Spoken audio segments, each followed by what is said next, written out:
Hi Kent. George, how are you, mate? Fine, thanks. Look, I was looking at your last video and you came up with some rather interesting issues there. The first thing you notice about the video is that there are problems along the business cycle in both boom periods and recessions. And the initial problem seemed to be one that was associated with unemployment. So what seems to happen is that as an economy, as the spending goes down in the economy, so businesses tend to lay off workers and you get unemployment. Cyclical unemployment. Cyclical unemployment, okay. So why, just outline quickly why unemployment is a problem. The obvious social effects, if you like, there's loss of confidence, loss of self-esteem, increased drug abuse, alcohol abuse, family breakups, stress, anxiety, etc., etc. And all the social payments that have to be made in order to... an additional burden on the government because of our social security system in Australia.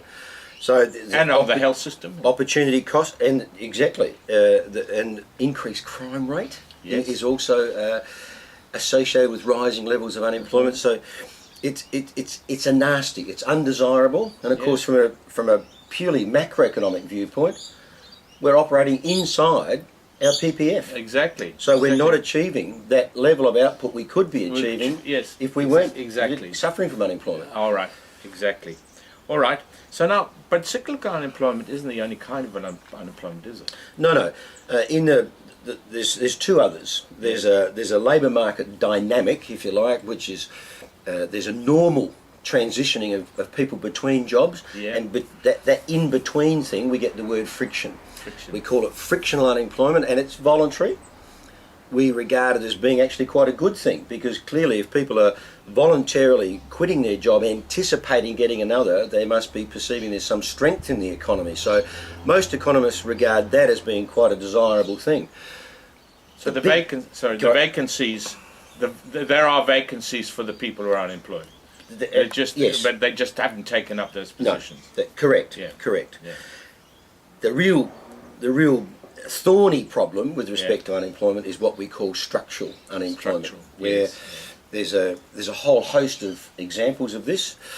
We sometimes refer to as a mismatch of skills, where people's skill sets have been rendered technologically obsolete, or we get that fairly dramatic the closure of plants, e.g. Ford Motor Company closing in Geelong.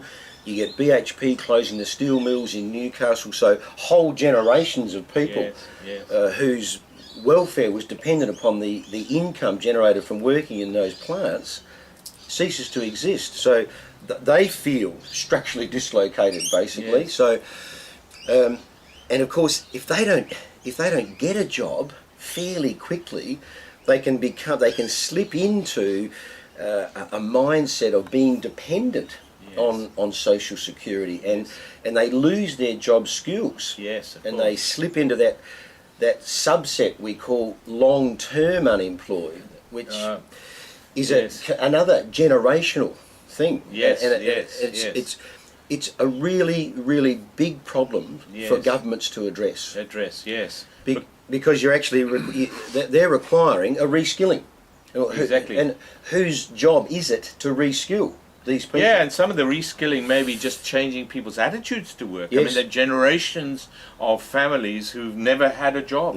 And therefore, that becomes a really intractable issue, very difficult in a modern society to get rid of. It is, and look, what we're actually saying is that there's a chunk of people, a fairly big chunk, in the hundreds of thousands of people, and they're unemployable.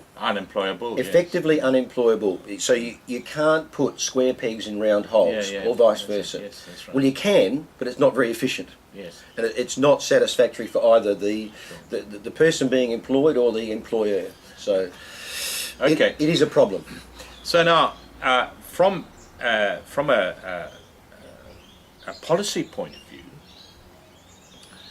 it's quite clear that demand deficient unemployment, cyclical unemployment, is something that is manageable through demand management policy. Yep. However, these other two, it's not appropriate to demand manage structural and frictional unemployment. So we have to be clear that fiscal and monetary policy are really only applicable to cyclical unemployment. And that's true. And what it leads us economists to conclude is that when cyclical unemployment is zero, Yes. we're effectively at what you and I would call full Full employment. employment. Because Yes, all yes, that's yes, left, yes. all that's left is some frictional and structural. And structural. And yes. so what we're actually saying is that there's a natural rate of unemployment, It's called the that, NRU, yeah, the NRU, that yeah. exists when cyclical is zero. There is still a chunk of people. Yes. We don't quite know how big it is. We can't quantify it. We guess it's between, say, 4.5% to maybe 5% unemployment. So Yes. it's a rather interesting notion to try and sell the idea that full employment occurs when Australia's at 4.5% unemployment. Exactly. It's exactly. So it's not 100% employment. No, and Yeah. it poses obviously some problems for policymakers. Policymakers. So if you get it wrong, Yeah. and you're trying to stimulate economic activity Exactly. to eliminate cyclical Exactly. unemployment, Exactly. you can actually surge beyond there and create more inflation. Yes, so in the real world, it's often difficult to identify when the economy is at full employment. It is. Yeah. And Okay. that is simply a fact.